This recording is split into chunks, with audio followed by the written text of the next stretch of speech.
Download the SeatGeek app today and get ready for an experience like no other. Each ticket is vetted for authenticity and ranked on a 1 to 10 scale. And right now, if you sign up and use the code Snowman, you will get $20 off of your first purchase. That's only through the power of SeatGeek, where fans can fan.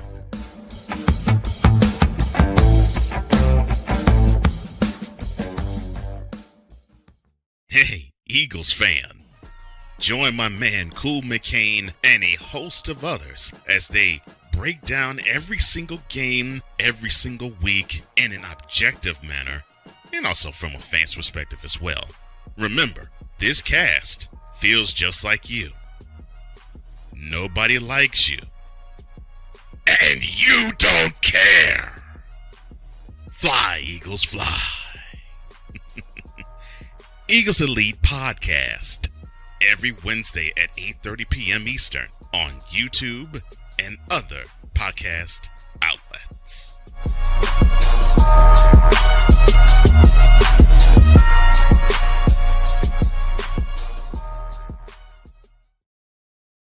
Mister, how do you operate this Twitter thing or this Instagram thing or whatever the heck? You're supposed to know all this stuff. Anyway, welcome back to the show.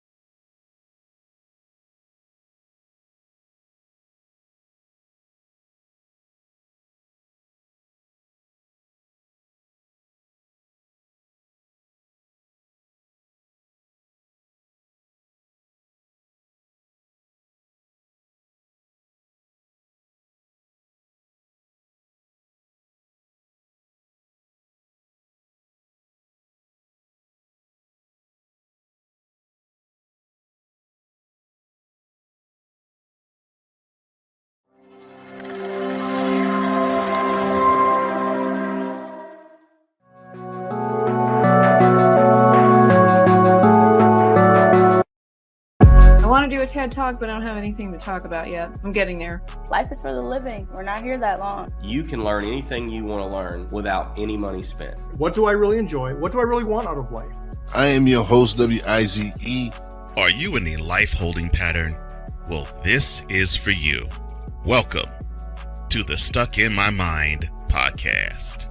Live every Monday, Tuesday, and Wednesday at 4 p.m. Central.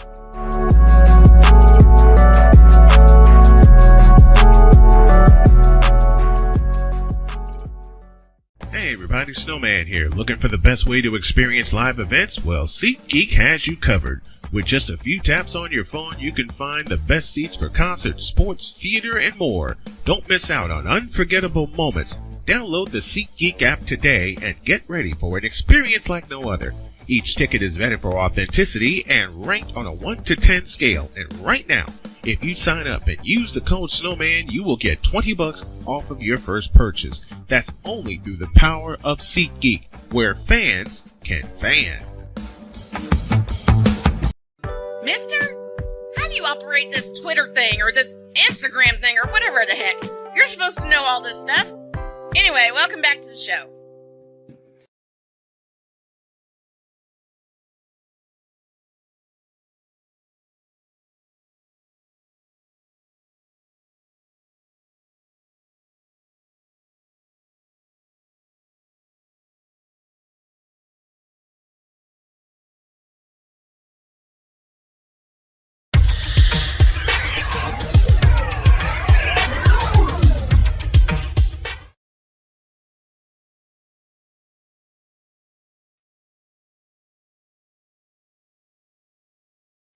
Oh, are you kidding me? Oh, yeah, I hear you now. I was just about to say I couldn't hear you, but yeah, I can definitely hear you now. I wasn't sure if that was me or on the YouTube, but I think we're good to go. I was gonna say how you doing, but yeah, I can tell. This is not my day. Dear okay. Lord, we're recovering well. We're recovering. We are recovering. All right, let's try this again.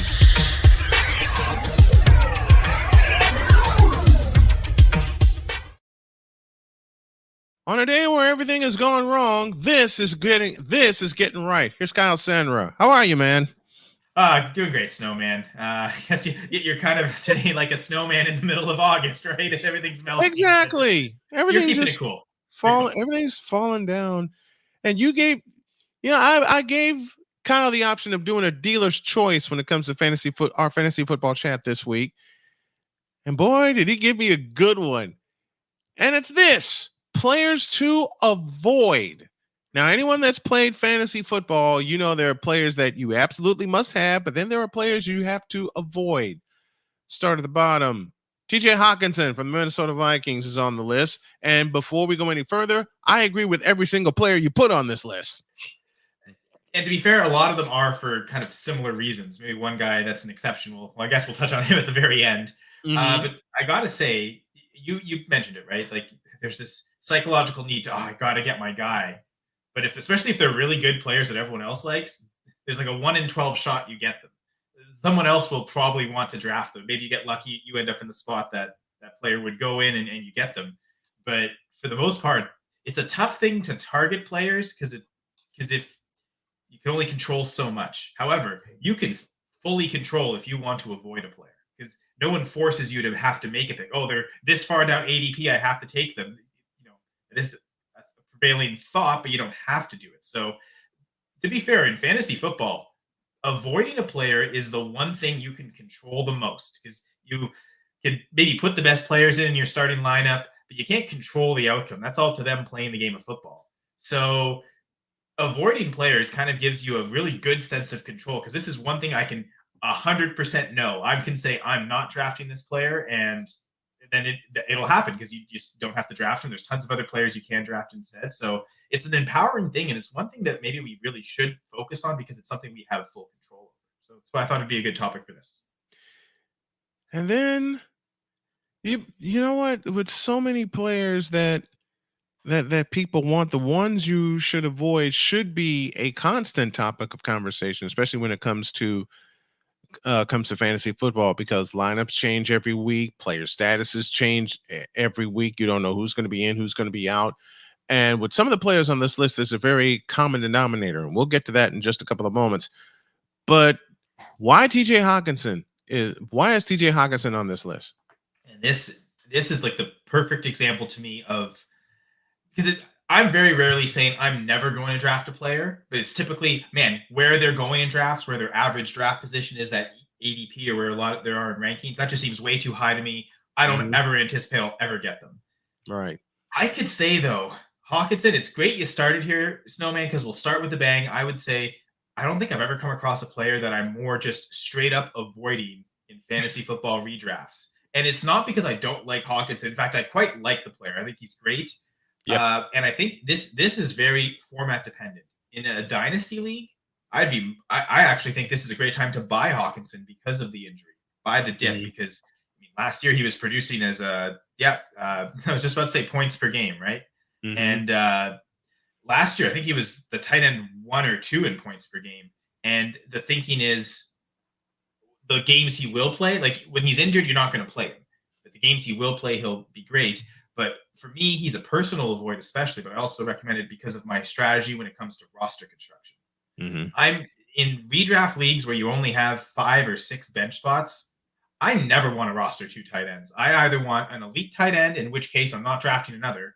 They've got a bye week at some point. That's the week I'll worry about the backup tight end for that week, but I'm not going to hold a backup tight end most of the season just for 1 week. Because if I'm drafting an elite tight end, they're in my roster. They're in my lineup every week. I'm not making that early investment at that position where if I'm taking a top 8, I have full faith that that's the best option I can play on any given week relative to them or some guy on the bench. Anyone below the top 8, though, that's where I've got my starting tight end, and I don't want to use a bench spot on another because I'll use the waiver wire as a bench spot. Right. The main flaw with Hawkinson is that you have to draft a second tight end with him. Unless to this point, it seems like there's no chance he's playing week 1. I haven't heard any reports that he's even close to being ready. Likely will start the season on the PUP list, which means I believe it's minimum 6 weeks. Yes. He's out. I don't want to hold a tight end for as much as I like his upside, but I don't want to hold a tight end knowing for 6 weeks I'm not going to be able to drop with him. And then eventually he might come back, but there's no guarantee he comes back week 7. And the other thing is, what kind of shape will he be in when he returns? If he's still not even practicing, it's okay. Getting back from injury, then it's the practice time to ramp up to play. But is he even going to be 100% him at any point this year? I mean, this was a I think it was a January ACL tear. It was like the last week of the regular season. Yeah. And I still this hasn't been said yet, but I still think there's a possibility he doesn't play a game at all this year. That's what I'm thinking. He's ready to come back. The Vikings, with all the injuries they've had, they could be in such a bad spot record-wise that they see no point to rush him back.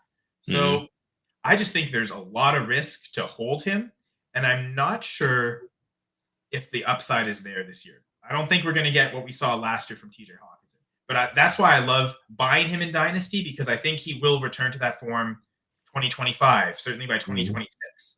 But for 2024, I'm completely out on Hawkinson because I just don't want to build my team around having to roster 2 tight ends, and that really necessitates this. If I'm going to wait late and take one guy and he doesn't pan out week 1, I'm immediately cutting them and going for some guy that did. And I'm just going to chase the targets through the season and chase the tight end matchups in terms of fantasy points per game allowed. Really just go through those 2 things, and I'm never really going to bother having a backup tight end. The only week, again, if I'm rostering 2 tight ends, is if I've got an elite guy and they're on bye week. And then that's where, okay, I'm going to hold that player through their bye clearly, and then I'll figure out, I'll pick up a backup tight end and then drop them immediately the next week. So just the way I play in a lot of my strategies in redraft leagues, Hawkinson just doesn't fit at all. So he's a player that, as much as I love the talent, I'm avoiding entirely in fantasy football redraft leagues.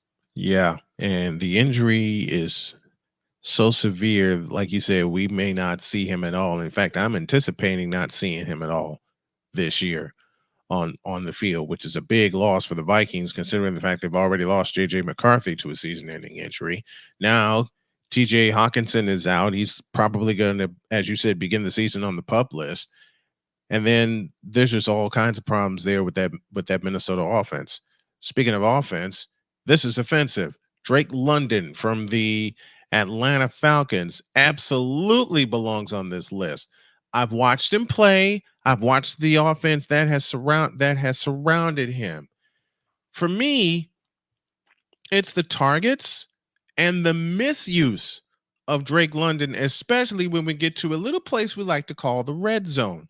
So I completely understand. Those are my thoughts as to why London is on this list. What are yours? Well, I think he's a good player, and I do think he will. I mean, the one thing he has done is drawn a lot of targets. It's been the quality of those targets, though. And I think, Kirk Cousins also recovering from an injury, but as long as he comes back and is close to what he's been before, the quality of targets should drastically increase here.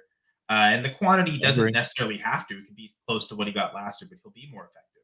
But I guess the problem I'm having is the jump he's taking, going from, 2 seasons so far, he's failed to hit even a top 30 wide receiver. He's finished in the 30s range, like 34, 36. And my problem with London is just simply where he's going in drafts. I think he's fine. He's a good player to roster. I think he's worth having. He's my wide receiver 21 in half PPR rankings, but relative to the expert consensus ranking, and the ADP. So it's, I tend to be on an island when it comes to ranking London so low, but a lot of experts, a lot of people who are in the Fantasy Pros accuracy contest are ranking him as a top 12 wide receiver. And it seems like where people are drafting him. And I can't quite fathom that. One interesting thing is there's 2 players that I'm 10 spots apart from the ADP right now, but it's in opposite directions. Whereas, I've got London at 21. He's going as wide receiver 11. Apparently, Zay Flowers is going as wide receiver 27, and that makes no sense to me because I actually have Zay Flowers ahead of Drake London. And so I think London to me is just there's 20 other receivers I'd rather draft ahead of him, and he's often going ahead of most of those guys. So he's just, to me, going too early in drafts. I think he's taking a step up this year with Cousins, but people are pricing in like 2 or 3 steps forward. I think Cousins is great, but it's not like he's getting Patrick Mahomes going to him. It feels like where people are pricing him, they're kind of assuming he is. So yeah, I just I like London, and I expect a step up this year, a breakout potentially, but not a top 12 breakout, not like what people are pricing that. And you really, if he gets that breakout, you're not even really advancing at this point. You're just kind of paying off the cost. Like to really win with Drake London where you're drafting him now, he has to finish as like a top 5 wide receiver. And I just don't think that's in his range of outcomes at all. Mm-mm. Well, speaking of ranges, like I said, when I looked at your list as to who to avoid, this next player right here, as we look at the first of two running backs that you put here, Mr. Jonathan Brooks from the Carolina Panthers, definitely avoid him. And the simplest question I can think of, and this is coming from a fellow who's watched football for many years, who the hell is Jonathan Brooks? So yeah, you look at the TCU offense in the NCAA, and they've had a couple of really good seasons of late. I believe they went to the playoffs in 2022. Yes. Yeah, 2022. Now, their lead running back was Kendre Miller, someone I absolutely love in terms of his talent. Now, he's dealt with injuries basically all of last season, and he really didn't show out that well. Right. I think he's a better talent than Jonathan Brooks, but Jonathan Brooks was, I believe, the guy that, or no, it wasn't TCU. It was Texas. It was either TCU or Texas because he took over for either Kendre or Bijan. But I thought those guys were far superior. Yeah, I think I'm confusing it with someone else. Sorry, not a college guy. I know it was a Texas school, but whoever it was, he kind of burst on the scene one year, did pretty good, but then tore his ACL. So it's funny because it almost felt like this should have been in the same one as Hawkinson because it feels like it's the exact same argument. Yeah. Coming off the torn ACL, I love both players in Dynasty. I mean, Jonathan Brooks, he was the first running back selected, and I mean, it was the Panthers, so maybe they've made questionable decisions before, but for them to take that investment on a running back with a torn ACL, currently recovering from that, knowing how early success is key for running backs, that at least says that Carolina believes he's incredibly talented and very clearly the best back in this class. It didn't affect them picking him with the injury or not. So they think he's talented. So I think Jonathan Brooks could be a really good buy in Dynasty, kind of like TJ Hawkinson, especially in season when they're sitting on benches, not scoring points, and those managers might be getting impatient. That could be the great time to pry them off cheaply for maybe older productive players that are scoring points now. So I think Jonathan Brooks and TJ Hawkinson, both great Dynasty targets. But I'm scared of drafting him in redraft. At what point does he come back? And at any point this year, does he get the full 80% workhorse back role? I'm struggling to think that. I feel like they're going to ease him into this role. And if they want to have him take that, it's probably next year when they think the offense, in theory, could be better. Because that's another problem, too, is how good is this offense even going to be? Is it going to allow a lot of touchdown opportunities? And I guess my final point here, because it transitions, I think, perfectly to the next running backs. I think this exact sentiment applies to both situations. I think the best time to have a Carolina Panthers running back this year is before Jonathan Brooks gets back. At that point, you're going to have Chuba Hubbard and Miles Sanders. And I think Hubbard is going to get significantly more work than Sanders. So the one time where you're going to get one running back get most of the carries is actually when Hubbard's playing without Jonathan Brooks. But then as soon as you reintroduce Jonathan Brooks to the equation, it almost feels like it's going to be like a three-way committee splitting the touches. No one's really sure who's the clear pass catcher, who's the clear goal line back. It's going to be super tough to predict. But you might actually get the best usage of a Panthers running back as Chuba Hubbard early, which is why I'm avoiding Jonathan Brooks in order to draft Chuba Hubbard. And that's not just my Canadian bias, because, again, I think it applies to the next situation right here. And here is that next situation. You all know him, Nick Chubb from the Cleveland Browns. And I got to tell you, I feel for this kid so much with all the potential right there, but it just seems like it's one horrific injury after another, and after another, which begs the question, even in fantasy football, will we ever see the complete, and I mean complete, Nick Chubb package? Will he be used the correct way in Cleveland? Because we all know the turmoil at quarterback that's going on there. And then you have this dynamic weapon in Nick Chubb that just can't stay on the field. Man, turmoil at quarterback in the Cleveland Browns. That feels like it fits. Like, I know they've got a lot of weird stuff. They've got the dog pound.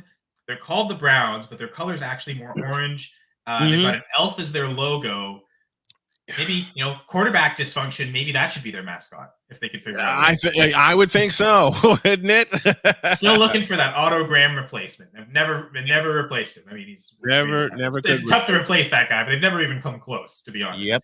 The truth is that the not incorrect usage, that's not just a Watson thing. Like, I think fantasy managers, ever since Nick Chubb has been drafted, have been asking him, pass him the ball more, get him those receptions, get him those PPR points, because he's great at accumulating rushing yards, and he'll get touchdowns.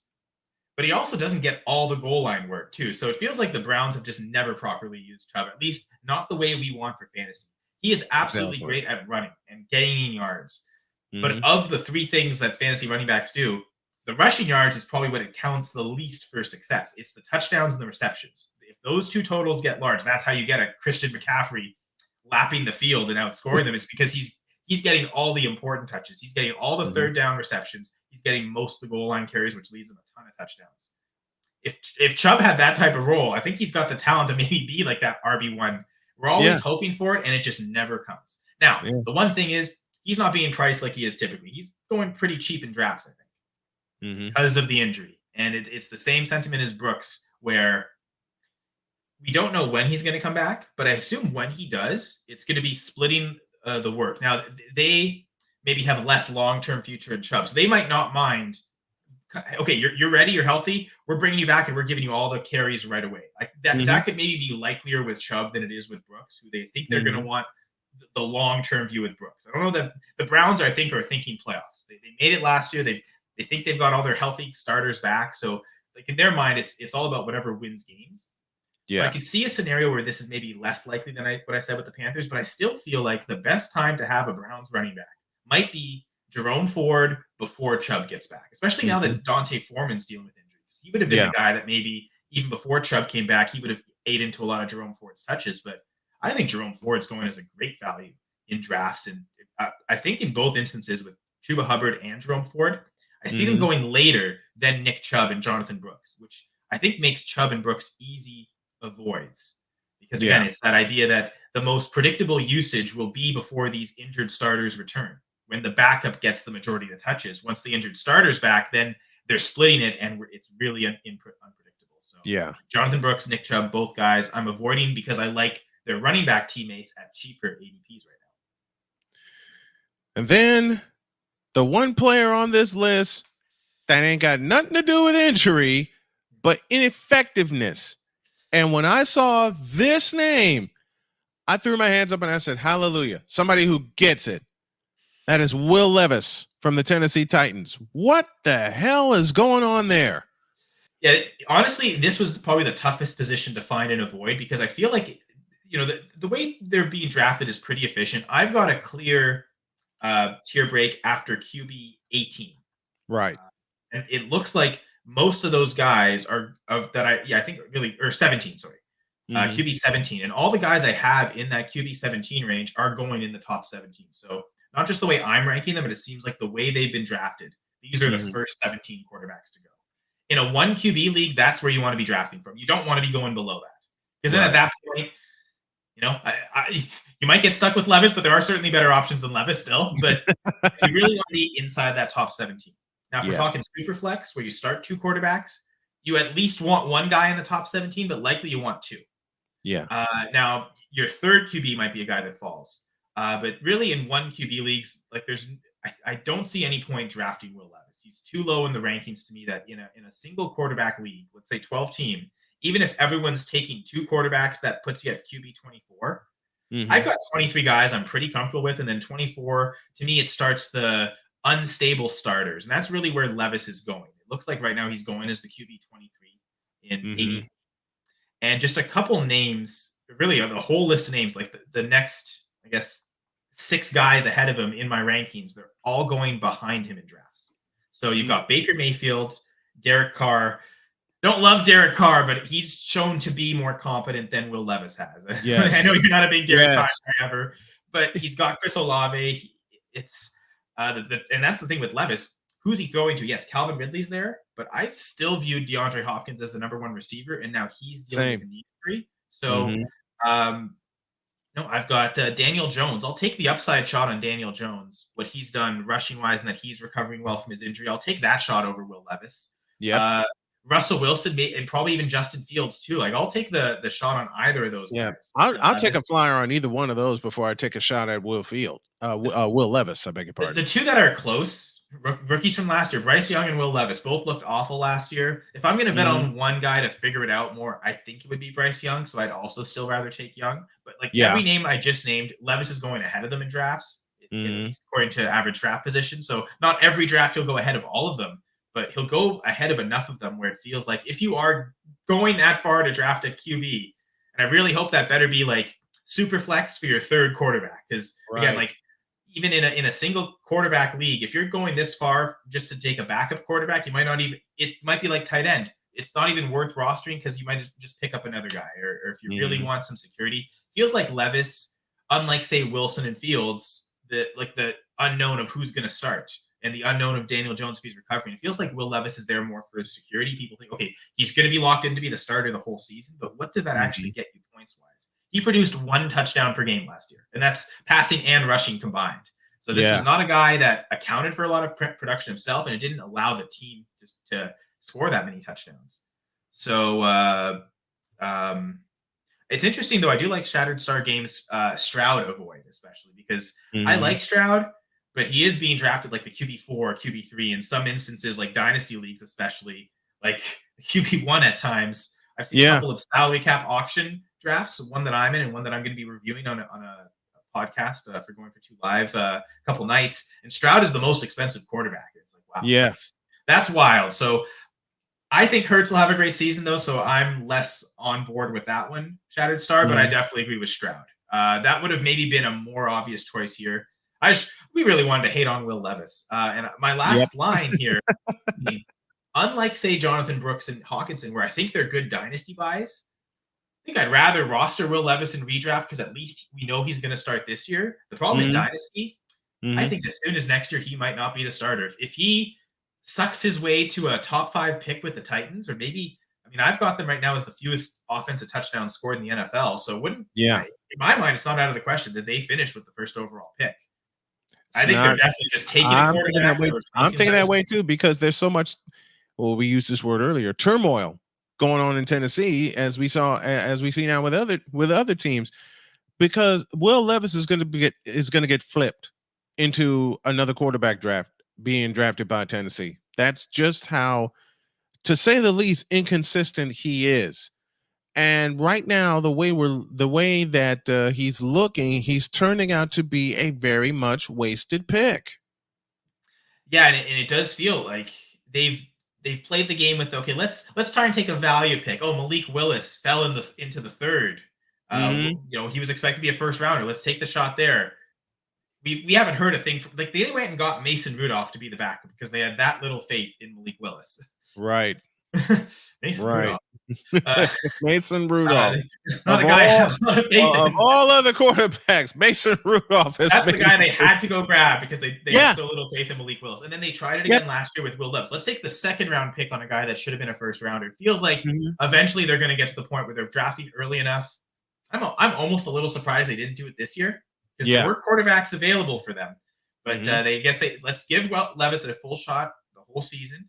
If we're really that bad, we'll draft a quarterback next year. So, I mean, if they get the first overall pick, it seems like Carson Beck right now would be the favorite, I believe, to be the first overall pick. If they have a shot to take him, I think, okay, enough of this second, third round pick at quarterback. Let's just go grab the first rounder. Let's build our franchise. We tried it with Tannehill. We tried a few different things. Let's go the conventional way.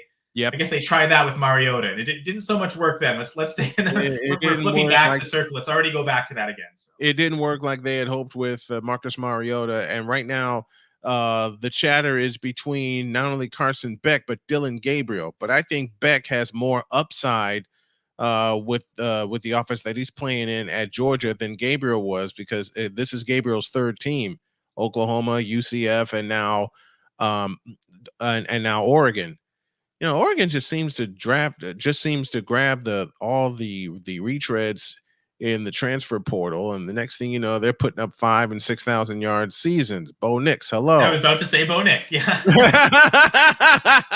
They can turn first rounders into. Hey, they turned Mariota into a first round quarterback. They did turn Mariota into a first round pick. Bo Nix is the first round. Yeah, it's a full circle. It's a full circle. That's our dealer's choice this week with our fantasy guru, the one and only Kyle Senra. Which players would you avoid? Make your comments down below. And after all of that, we got here and we're ready to keep rolling. Man, I'm so excited to have you for this season. It's a pleasure. It's an honor. And I can't wait to have more fun with you this year. Thanks, my friend. Yeah, thank you. Take care, Snowman.